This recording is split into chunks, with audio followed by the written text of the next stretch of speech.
Bienvenidos a nuestro canal Hablando con Podcast. Hoy estamos iniciando este proyecto y le damos gracias a Dios por esta oportunidad que nos está brindando. Aquí compartiremos conversaciones, experiencias de vida que nos ayudarán a nuestra vida diaria y acercarnos más a Jesucristo. Hoy también me siento emocionado, contento porque tenemos con nosotros dos invitados súper especiales. Hoy se encuentran los pastores Raúl y Tibisay de Calderón. ¿Cómo se sienten? Cuéntenos, ¿cómo están? Bueno, saludos para todos. Es un gozo estar acá con ustedes. Gracias, Carlos. Estamos contentos y emocionados porque sabemos que este es un gran día. Realmente esperamos que sea de mucha bendición. Yo me siento bien, gracias por la invitación y esperamos pues ser del agrado de los oyentes. Saben que a partir de ustedes nace el nombre del episodio de hoy, Héroes sin capa. Hoy hablaremos acerca de la familia y de lo especial que es para Dios. Pero antes de comenzar a hablar de la familia y de todo eso, quisiéramos saber de ustedes, la historia de ustedes del principio, porque todo tiene un principio. La Biblia comienza con Génesis, que es el principio, y bueno, nuestra vida también tiene un principio. Entonces queremos saber más de ustedes. Bueno, hay muchas cosas que contar. Acuérdate que a esta edad, bueno, tiene toda unos cuantos años para, para hablar. Bueno, soy de un pueblo, nací en un pueblo llamado Los Nevados, del estado Mérida. Ese es un pueblito donde fue nombrado como Patrimonio de la Humanidad por la UNESCO. Y bueno, de allí que, ahí está mi comienzo. Nací en una familia, por supuesto, pero que como nada es perfecto en la vida, algunas veces tenemos momentos difíciles y resulta ser que mi madre muere cuando yo tenía apenas 5 años y eso, bueno, para nada es un secreto que un niño de 5 años sin su mamá, pues realmente es una verdadera tragedia. De allí que entonces, bueno, nos criamos, alcanzamos cierta edad ahí con mis hermanas. Nosotros somos 5 hermanos, de los cuales ya ahora pues ya están dos fallecidos. Mi hermano mayor pues realmente ya era un hombre casi adulto, de manera pues que los pequeños éramos, mi hermana Mari y yo. Mis otras dos hermanas ya eran unas señoritas, por así decirlo, entonces ellas pues de alguna forma trataron con nosotros, pero por supuesto nunca llegaron a llenar ese vacío que nosotros o que yo particularmente tenía. De manera que eso me llevó a sufrir bastante, a llevar una vida de bastante necesidad, de bastante escasez y por supuesto de mucha soledad. De allí que mi padre se casa otra vez. Se casa no porque se divorcia, sino porque su esposa, o sea, mi mamá, fallece y entonces mi papá pues toma la decisión de buscarse a otra señora para casarse. Bueno, definitivamente entiendo lo que dice la Biblia, que no es bueno que el hombre esté solo, y entonces, por supuesto, mi papá Claro, lo casarse. interpretaba muy bien, ¿no? Esa parte. Entonces, yo tenía por ahí algunos 8 años y resulta ser que como todas las madrastras, bueno, me disculpan las que me están viendo por acá, que no todas, porque sabemos que hay personas, hay madrastras muy excelentes, como hay padrastros también excelentes, pero hay unos madrastas y padrastros que son muy crueles. En mi caso particularmente, mi madrastra pues presionó a mi papá para que él decidiera por nosotros lo que tenía que hacer. Y bueno, y un día pues decidió mi papá su esposa y me llamó y me dijo, bueno, hijo, hay tal mundo, así, con esas palabras un poquito rudas. Hay tal mundo, voy a ver qué usted puede hacer y eso. Y para mí ese día fue un día de una tragedia terrible. Recuerdo yo que levanté mi vista hacia arriba, hacia el cielo y vi como que si él se me había bajado tanto y me sentí como asfixiado. A todas estas, bueno, yo crecí así, como pude. Mi papá empezó a viajar porque mi papá tenía ese espíritu de aventurero. Y bueno, se olvidó un poco de su otra familia y empezó a viajar.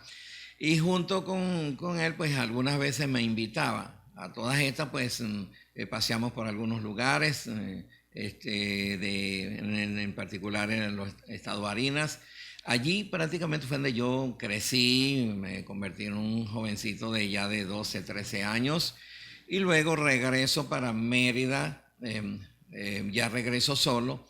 Y bueno, allí pues empecé ya a trabajar, empecé a conocer personas, a conocer muchachos, nos hicimos amigos, tuve varios amigos y esa vida pues nos llevó me llevó más bien a emprender varias cosas, entre ellas pues a incursionar en el caso del aguardiente, cigarrillo, algo de música y algunas cosas más, las parrandas, como así le llamamos. Hasta que yo alcancé, bueno, unos 19 años y esa era mi vida. Es increíble y quiero compartirlos porque sé que algunos de repente me están viendo y posiblemente les ha pasado eso. Yo en mi vida, tal vez de esa vida de aguardiente y de parranda y todo eso, de alguna manera lo que quería realmente era como que ahogar o no sé cuál será la palabra, más bien calmar, desahogar esa gran necesidad y esa falta de amor y de esa madre que me había abandonado. Y les comparto a todos que cada vez que tenía así, me echaba mis tragos y eso, yo lloraba porque de alguna forma eso me sensibilizaba más y como que se me hacía más fuerte esa gran ausencia que tenía.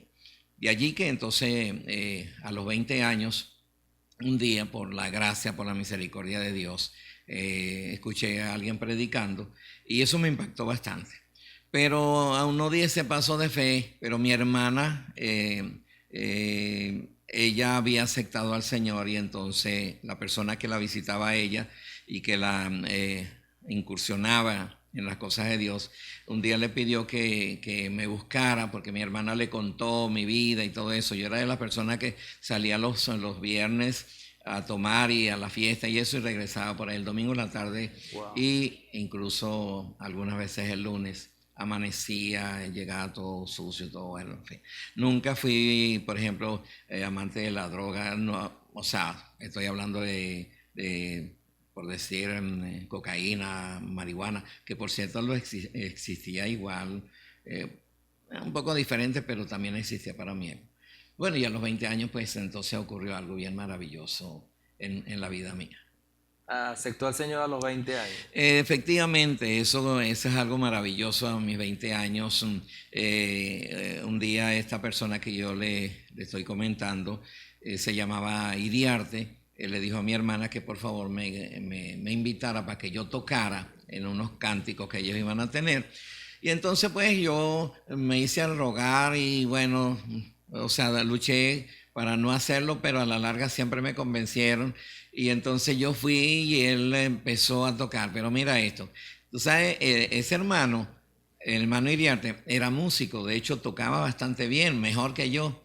Pero esa forma tan, tal vez estratégica, ¿no?, de hacerme ir para que tocara, pues fue más bien, lo utilizó para poder hablarme del Señor, porque yo siempre me consideraba, a pesar de mi vida, me consideraba un hombre bueno, que no le hacía mal a nadie, es bueno según, sí. Y como uno generalmente escucha a las personas. Entonces ese día fui y sí les acompañé las canciones que iban a cantar y luego después de eso, entonces empezó a hablarme del Señor y me hizo el llamado y yo ese día entendí muchas cosas. Pero, y acepté al Señor, pero lo acepté a pesar que yo estaba más o menos claro, pero no convencido, en el sentido de que yo di ese paso de fe, pero dije para mí, yo dije, concha, le voy a tomarlo con bastante recelo porque yo no sé si a través de si la religión que yo practico era la mejor o era esta, ¿no? De manera que me tomé mi tiempo y yo recuerdo que le hablé a Iriarte, al pastor y a las personas, y a mi hermana, le dije, bueno, yo no voy a ir ahorita a la iglesia, yo voy a apartarme más bien unos días como para pensar, pero también como para decir, bueno, voy a hacer lo que ya antes no hacía, Claro, o sea, sí. de ser muchas cosas que aún yo pensaba que tenía pendiente, ¿no? Entonces me fui de la casa, me fui por una semana de la casa y bueno, te puedo decir bueno, hice cosas que de repente estaban en mi corazón, pero que en ese tiempo lo hice, ¿no? Que no fueron nada bueno, por cierto. Pero yo quería ir como, o sea, yo estaba claro, yo decía, si vengo al Evangelio tengo que venir para quedarme, yo no voy a venir para irme otra Sí, vez. no le costaba desprenderse de su vida. Sí, de esas cosas, sí. Y entonces, bueno, exactamente lo hice. Y estando allí, en esas condiciones, en mi mundo, y mira, Dios me quitó el cigarrillo, que era uno de los vicios más tremendos que yo tenía. Porque resulta ser que el cigarrillo para mí, era un vicio que no me permitía ni siquiera dormir. Yo recuerdo que me paraba a las 3 de la mañana sin dormir y salía a la calle. En esa época todavía la gente compartía un cigarro, ¿no? Pues ahorita no, eso está muy caro. Entonces yo le pedí a alguien que fuera pasando a esa hora por la calle, hey, papá, ¿me puedes regalar un cigarrillo? Entonces ellos, sí, en varias ocasiones me pasó y me fumaba el cigarrillo y me dormía. Y Dios me lo quitó en esos 8 días que yo tuve fuera. Y también el aguardiente. Yo era una persona que tomaba bastante y allí yo compraba el aguardiente, pero no lo compraba para tomármelo yo, sino para compartir, para brindarle a mis amigos, los que estaban conmigo. Cuando regreso a casa, le dije a mi hermana, ahora sí vamos para la iglesia De allí y comenzó bueno, su de allí historia. empezó la historia, la otra historia, sí, de vida. Bueno, nací en el año 1959, saquen la cuenta, son 63 años, y nací en Maracaibo, estado Zulia. Para ese entonces, pues, mi mamá se enamoró de un europeo, migrante de Portugal, y yo no sé si eso sucederá en este tiempo, de que los migrantes van y meten muchas mentiras lejos de su país. Mi papá lo hizo y enamoró a mi mamá, y de ese enamoramiento salió Tibisay. Nací en Maracaibo, pero allí mi mamá me tuvo durante 6 meses nada más. Luego, en ese transcurso, se entera de que mi papá sí era casado y que tenía una familia que venía en barco hacia Venezuela. Y cuando llegó la familia, mi mamá le dijo a mi papá, esto lo sé porque me lo contó mi mamá, mira Mario, usted tiene ahí a su familia, tiene a sus 3 hijos, esto no es lo que a mí me han enseñado, yo me voy para la capital con mi hija. Y así fue, mi mamá se vino a Caracas y allí viví hasta mis 30 años. Mi infancia no fue una infancia bonita a partir del momento que mi mamá decide casarse. Como decía Raúl, no todas las madrastas y los padrastros son buenos. Y yo tuve un lapso de unos cuantos años oscuros en mi niñez y en mi adolescencia. Pero a pesar de todo eso, pues estaba formándome en un hogar cristiano, íbamos a la iglesia, pero yo sufría en silencio porque no tenía cómo desahogarme de la situación que me pasaba. Y Dios tuvo misericordia de mí porque me mantuvo firme sin necesidad de apartarme de sus caminos, y yo tenía la convicción de que yo era salva. Hasta mis 13 años, que en una oportunidad en la iglesia invitaron a un predicador y el predicador se dirigió sobre todo a los niños y a los adolescentes que estaban allí y nos preguntó que cuántos se habían convertido a Cristo. Yo dije, bueno, yo desde que me conozco soy evangélica, yo voy a la iglesia. Y él nos explicó y nos dijo, usted por el hecho de que haya nacido en un lugar cristiano no quiere decir que usted es salvo.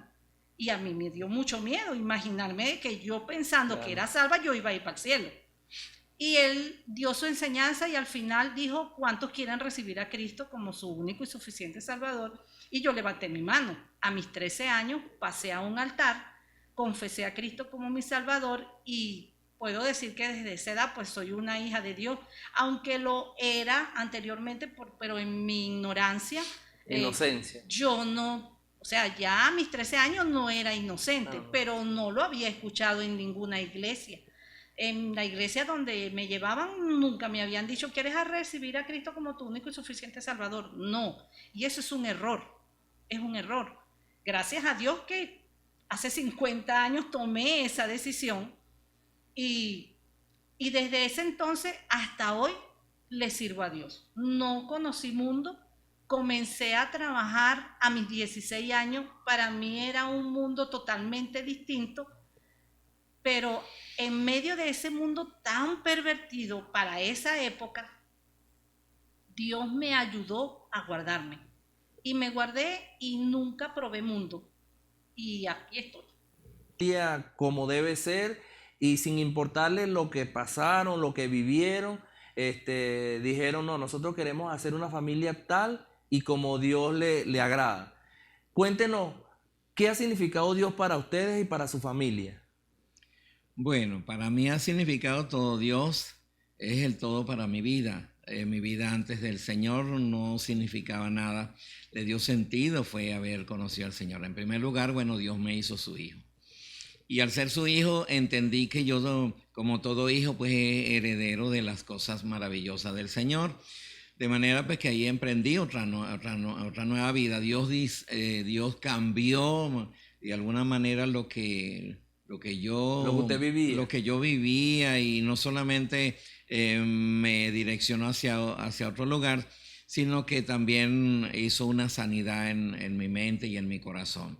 Porque acuérdate que por la vida que yo había llevado, de alguna manera yo también venía arrastrando cierto resentimiento, y eso era una de las cosas que me llevaba también al vicio y a aquella necesidad, pues esa carencia de ese amor que yo necesitaba. Cuando conozco al Señor, pues por supuesto Dios llenó el vacío, y entonces ahí mi vida empezó a cambiar. Y digo, empezó porque los cambios nunca suceden de hoy para hoy, sino generalmente son relativos, cada día vamos avanzando más, y Dios lo hizo conmigo, y bueno, hay muchas cosas que el Señor ha hecho a través de nuestra vida. Qué bueno. ¿Y usted qué nos puede decir? Bueno, para mí Dios es todo. Para mí Dios es indispensable en mi vida. Desde mis 2 años tengo muchos recuerdos de cosas que me sucedieron hasta mis 6 años agradables, pero luego de esos 6 años en adelante, muchos episodios desagradables, y en medio de todos esos episodios desagradables, allí estaba Dios, porque pudo haberme sucedido cosas peores. Con todo y eso, Dios me libró de peores cosas, y he podido ver que Dios en mi vida es el todo. No podría vivir sin el Señor. ¿Cuántos años tienen de casado? 45 años. 45 años. Por eso nace el nombre del episodio, Héroes sin capa. Quizás no tienen superpoderes, no tienen uniforme de lo que acostumbramos a ver, pero sí hay algo que en la Biblia nos enseña, y es que Dios creó la familia perfecta. Y en la Biblia nos muestra muchos ejemplos de familias fuertes, pero ya hoy en día las familias ya no son tan fuertes. Ya no se ve la familia como se veía antes o como la ve Dios. Entonces por esto, ustedes vienen a ser héroes sin capas. Esos héroes que siguen luchando por la familia y por un matrimonio feliz. Y sobre todo al pastor se le conoce como el superhéroe sin capa, porque tiene 45 años casado. ¿Qué nos puede decir al respecto de esto, pastor? Bueno, Sí, eso de héroe, pues la verdad es que no lo entiendo tanto, solamente he sido muy valiente. Valiente. Sí, sí, sí. Valiente porque he sabido aguantar. Bueno, sí, 45 años no es poca cosa. El caso es que cuando nosotros, o en el caso, o en mi caso, cuando me casé para quedarme. No me casé por experimentar, a ver cómo es. Tal vez por eso me costó. Yo me casé de 25 años y me costó tomar esa decisión. Un poquito presionado por la novia que tenía, que era Tibisay, pero yo siempre como que, a pesar que quería, pero le rehuía porque sabía a lo que me iba a enfrentar. No solamente me iba a enfrentar a una mujer, una persona que yo no conocía, sino que también pues, yo sabía que el matrimonio estaba rodeado de muchas cosas bonitas, pero también de algunas cosas desagradables. Entonces yo me casé sin opciones, que es una de las cosas que yo aconsejo siempre hoy día a los muchachos. Te vas a casar, cásate sin opciones. ¿A qué le llamo opciones? Bueno, las opciones, si no me va bien, me divorcio, me separo. Vamos a ver qué tal, cómo están las cosas y eso. Porque realmente se ha perdido el gran valor que tiene la familia. Y para mí el matrimonio es lo máximo. Y yo debo testificar hoy aquí al lado de mi esposa que lo mejor que a mí me haya podido ocurrir en mi vida podía ser tres cosas. Una, haber aceptado a Cristo como mi Salvador. La otra, tomar una decisión de casarme. Y tres, elegir la mujer correcta. Yo creo que yo me casé con la mujer correcta.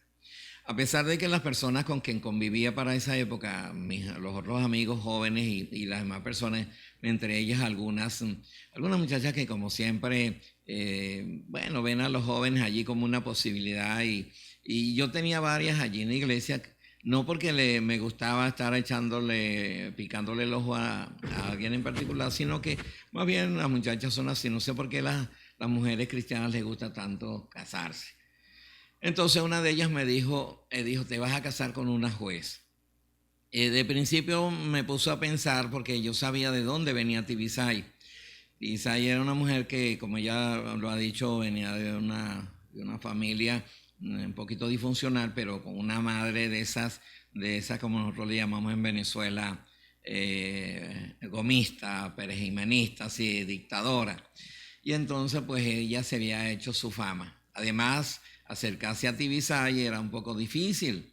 ¿Por qué era difícil? Porque ella tenía una cinta negra en karate.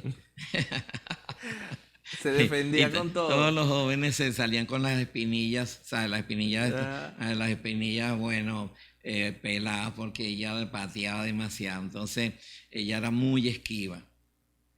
De todas maneras, fue el caso, algo así como para recordar algo de cómo empezó nuestro noviazgo. Pero hay una cosa que yo quiero compartir, y fue que cuando yo pensé en casarme, yo alguien me pregunta con quién te vas a casar, y yo dije, en forma jocosa, como siempre, me gusta reírme de mí mismo. Entonces yo dije, bueno, Dios va a proveer de cordero. Para los que no saben qué es el cordero, bueno, era algo que se hacía en el Antiguo Testamento, un sacrificio que se hacía. Y entonces yo siempre pensaba que lo vi desde ese punto de vista, que Dios me iba a proveer a esa persona con quien me iba a casar. Y Dios lo hizo definitivamente. Yo no le dije cómo quería a mi esposa. De verdad, mira, nunca hice una oración como esto. Yo la quiero alta, bajita, pequeña, narizona, ojona.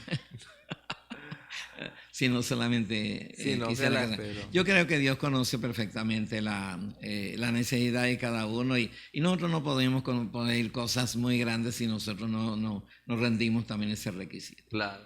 Después de 45 años que tienen de casados, que son muchos, ¿quién es Raúl? Bueno, para mí Raúl, hace 45 años, incluyendo el año de noviazgo, 46, mi príncipe azul es el amor de mi vida terrenal, porque por encima de él está Dios. Es mi héroe, es el padre de mis 4 hijos, es mi compañero, es mi esposo, es mi amante, es mi amigo. Él cubrió muchas áreas de mi vida cuando lo conocí. Y para mí ha sido la mejor creación a nivel de hombre. Su príncipe azul. Sí, Si usted hoy volvería a nacer, ¿se volvería a casar con él? volvería a hacer la oración que hice sin conocerlo. Wow. Ahora usted, Pastor Raúl, ¿quién es Tibisay? Bueno, Tisay, para mí, pues ella ahorita escuchándole dice que yo soy su príncipe azul, lo fui y sigo siéndolo. Por eso hoy me vestí de azul, aunque sea por fuera. Y yo me puse la cara. Sí, bueno, Tisay es todo, de verdad que sí, como le dije, después del Señor, ella es todo. Empezando porque ella dijo, como ella sabía que yo era huérfano, ella se creyó ser mi mamá. Ah, ella viene siendo como Sí, su mamá. entonces yo soy su mamá y a partir de allí, pues ella de alguna manera quiso como que suplir tal vez esa necesidad que yo tuve, esa falta de afecto de mi mamá, los abrazos y los besos de mi mamá y bueno, todo eso. Bueno, Tisay es una persona especial, de verdad, una persona especial. Ha sido mi compañera. Ese siempre es mi manera de presentar, es mi compañera. Ella es su amiga. Sí, por supuesto, mi compañera, porque siempre está conmigo en cualquier lado. Hay personas que, bueno, tiene uno la dicha de poder contar con ellos. Segundo, por supuesto, ella es mi amiga. Ella es mi amiga. Es mi confidente porque quiero decirles a todos que a mi esposa yo no le oculto nada, todo se lo digo, desde lo más pequeño hasta lo que pueda haber un poquito más delicado y ella me ha sabido entender en todas las áreas y me ha dicho lo que de repente podría, también me ha aconsejado y me ha corregido viéndolo desde ese punto de vista, entonces también ha sido una persona que vela por mí en todas mis áreas como persona, también en la vida espiritual. Y ha sido para mí un freno. Y no pareciera, pero es así, un freno porque en mis momentos de crisis, de confusión, de muchas cosas, ella como que me ha detenido. Para los que conocen de cabalgar, pues saben que el caballo tiene un bozal, un freno, y entonces, bueno, Tisay ha sido como ese freno. Entonces también ha sido pues esa esposa comprensiva, esa esposa que siempre está allí, ha sido la que me atiende. Me he sentido en mi casa siempre amado, siempre distinguido por mi esposa. De hecho, una de las anécdotas que yo tengo para contarles a ustedes es que yo tengo 4 hijos y nuestros 4 hijos pues, bueno, tuvieron hasta viejotes en la casa. Y a la hora de la comida siempre tenemos como costumbre comer en la mesa. Y yo recuerdo que Tibisay siempre me servía a mí de primero. No porque yo se la exigí, jamás yo le dije a Tibisay, ¿qué pasó? ¿Por qué no me das a mí primero? No. Sino que ella siempre lo tomó como una norma de servirme a mí de primero y después a sus hijos hasta el día de hoy. Me atiende, todas mis cosas están organizadas. Ella también para mí ha sido algo maravilloso porque me ha enseñado a ser una persona ordenada. De hecho, yo en mi vida de soltería, a pesar de venir de eso, también era ordenado, me gustaba. Creo que nos juntamos 2 personas que compartimos mucho. Por ejemplo, si a ella le gusta la cama de una manera, y yo siempre trataré todos los días de pararme en mi cama y dejarla de la manera como a ella le gusta. Si a ella le gusta que esto va aquí, bueno, yo se lo pongo ahí. Siempre tratando de dejar todo en orden. Todo en orden, está en mis gavetas. Yo no soy persona que dejo las cosas tiradas porque a ella nunca le gustaron y yo pues tampoco me gusta, de manera que yo siempre cuido mucho. Si ella tiene una taza, por ejemplo, esta taza que usted ve aquí y él la pone ahí, lo más seguro es que esa taza siempre va a permanecer, porque si yo la uso, entonces la voy a colocar en el sitio donde ella lo pone. De manera que también es mi enfermera. Ella es la que ha estado pendiente conmigo, no solamente de atenderme, de mira, tienes que ir al médico, tienes que hacer esto, tienes que hacer lo otro, sino que, bueno, o sea, como te dijera, mi vida gira en torno a Tibisay. Y después de 45 años de casado, ¿la sigue amando? Por supuesto que sí, y ahora más que, ya ahora más, porque mi vida está junto a ella. Creo que ese juramento que yo le hice al altar hasta el día de hoy se lo he cumplido y creo que se está cumpliendo pues hasta el momento. Permanecemos juntos y será hasta que la muerte nos separe. La sigo amando, la extraño muchísimo y lo menos que yo pueda pensar en hacerle algún daño, o sea, ni remotamente, que quisiera que ella fuera feliz. Lamentablemente no doy tal vez lo que ella realmente se merece, pero trato en lo posible de que ella se sienta bien conmigo, a mi lado. Wow, mientras conversamos, yo me preguntaba, ¿qué pasaría si le llegara una chica y le dijera a usted qué le recomendaría o qué consejo le daría, que ella está a punto de casarse o se va a casar o ya está casada? ¿Qué consejo le daría usted a ese tipo de mujer? Bueno, a la que quiere casarse, si todavía no tiene ese príncipe azul, la aconsejaría que primero orara a Dios. Hay un dicho bien dicho que dice Raúl en todas las veces que puede en la predicación decirlo, que cada quien tiene lo que se merece. Y yo me he puesto a pensar y le he dicho al Señor, gracias Señor, porque yo me merecía un buen hombre. Y como yo me merecía un buen hombre, Dios me llevó a hacer esa oración que hice a mis 15 años. ¿Qué le diría yo a esa joven que quiere casarse pero que todavía no tiene a ese príncipe? Que le ore al Señor con determinación, porque uno siempre debe decirle al Señor lo que uno quiere, con lujo de detalle, aunque ya el Señor lo sabe. Claro. Para que le vaya bien, porque es que casarse es para toda la vida, no es para estar un tiempo y a ver si me resulta y después cada quien por su lado.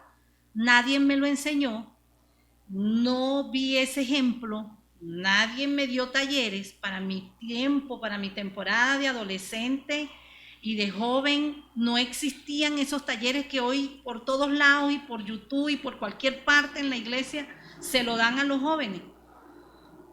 Pero era el Espíritu Santo en mí que me guiaba a saber direccionarme en lo que yo quería, porque ya había tenido una experiencia vivida de cómo se desarrollaba la familia donde yo me formé, y yo decía, no quiero que a mí me suceda lo mismo.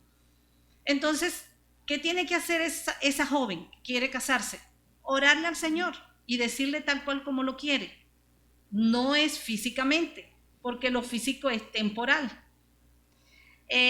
A la que está a punto de casarse le diría, ¿estás segura? Reúne los requisitos, no de ahorita, sino después. Y a la que ya está casada le diría, tienes lo que te mereces, y si no te sientes bien, órale al Señor para que te haga liviana esa carga. Claro. Wow, muy buen consejo. ¿Y el pastor qué le diría a ese hombre que quiere ser un héroe como usted? Bueno, la verdad es que habría muchas cosas que yo podría decirle. En primer lugar, hágale caso. No le lleve la contraria a su esposa. No. Estoy hablando, jugandito un poco. En primer lugar, a los que se piensan casar, vea bien con quién se va a casar. Lo primero que tiene que estar dispuesto es renunciar. ¿A renunciar a qué? No al trabajo, todo lo contrario, asegure tu trabajo.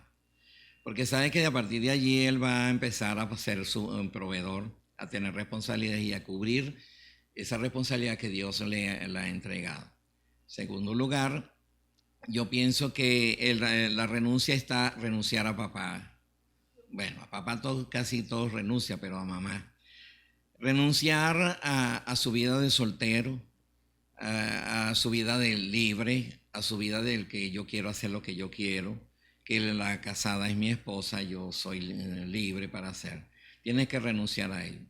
Una de las cosas que tienen las damas es que ellas son posesivas. O sea, es decir, ellas no quieren compartir lo de ellas con nadie. Y si son así, imagínate cómo será con el marido. Así que de allí en adelante tiene que empezar a rendir cuentas.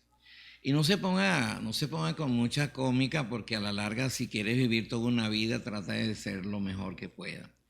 Yo digo que las mujeres son buenas, quien las hace malas somos nosotros. Algunas veces, bueno, también respeto, yo sé que hay muchas malas experiencias en eso, pero en mi caso, a pesar de que me casé con la juez, logramos entendernos que nosotros o sea, no necesitamos tal cual.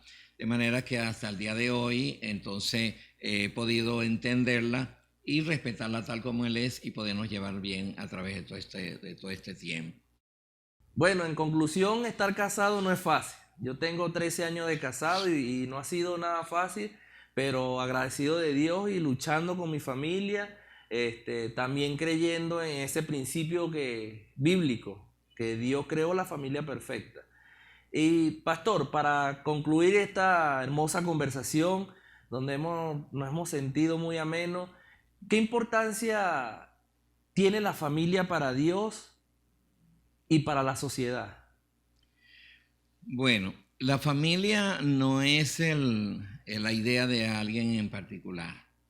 O sea, no es un invento del hombre, sino la familia la diseñó Dios. Y aunque nosotros vemos allí el propósito de la familia es para procrear, para llenar la tierra. De hecho, fue el mandamiento del Señor que le hace y que le dio a Adán. Llenen la tierra. Lo que pasa es que la tierra se llenó y ya las damas ya no quieren tener hijos. No sé si es por eso. Pero lo que quiero decirles es que entonces en ese diseño de Dios, cada hombre y cada mujer tiene su pareja. Creo que Dios nos ha dado a nosotros todo lo que nosotros realmente necesitamos como seres humanos. No solamente por el hecho de tener a una persona allí para poder tener nuestros hijos, para acostarnos con ella, y usted sabe, todo este tipo de cosas para que tener alguien que nos atienda, que nos dé las cosas. Yo dije de Tibisay que ella ha sido para mí todo eso, pero más que eso es mi esposa, es mi mujer, con quien yo celebro con ella lo bueno. Mi esposa y yo hemos tenido la bendición de llorar en los momentos difíciles, pero también de reír juntos en los momentos buenos. Así que la familia para mí es lo más importante. Un hombre solo, la Biblia dice que no es bueno, de manera que los hombres solos no son tan buenos. Aunque Dios hay un llamado también que Dios le hace a los hombres y por supuesto. Pero yo digo que la familia es lo que sostiene a la humanidad. Es por eso que, a este mundo, es por eso que el enemigo está trabajando muy fuertemente para tratar de destruir.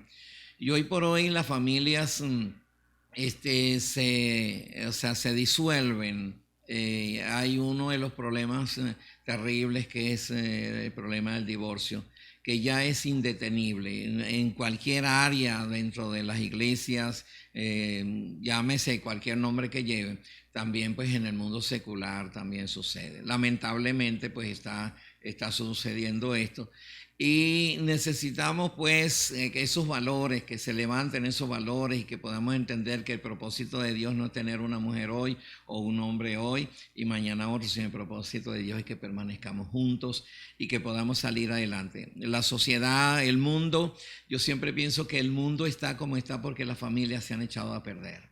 ¿Cuál es la medicina para mejorar las situaciones?